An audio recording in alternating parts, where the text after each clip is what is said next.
it's most fitting that 100 Lives is being launched from New York.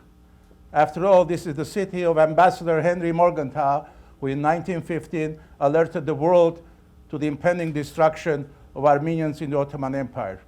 It's also the city whose main newspaper, the New York Times, provided a detailed chronicle of a near annihilation of Armenian more than a century ago. New York is the birthplace of President Teddy Roosevelt, who advocated for war against Germany due to deportations of Belgians and against the Ottoman Empire in reaction to the massacres of Armenians, which he called the greatest crime of the war. New York is a home to the United Nations.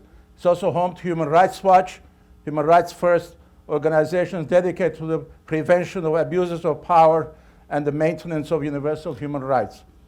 Let me remind you also that the first English edition of Franz Werfel's 40 Days of Musadag was published here in New York in 1934. It was the book that saved the Armenian genocide from benign neglect in Europe and gave the Armenians a literary symbol of survival and renewal.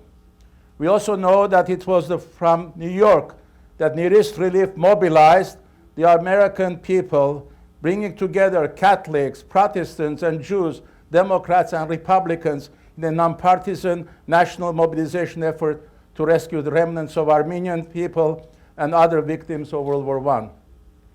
Initially, it aimed to raise $100,000, but succeeded in collecting more than $100 million.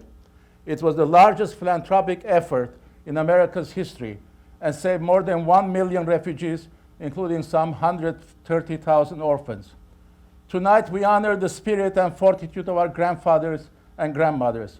We also honor the many people of conscience, courage, integrity, indeed decency, who a century ago stepped forward to help Armenians when they were most in need. Thanks to them, the Armenian people survived against terrible odds.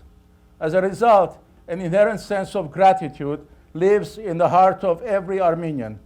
Thus, while the 100 Lives program is about the Armenian genocide centennial, it's not about the genocide alone, but it's about the rebirth of a nation and an enduring belief in the common bonds of humanity.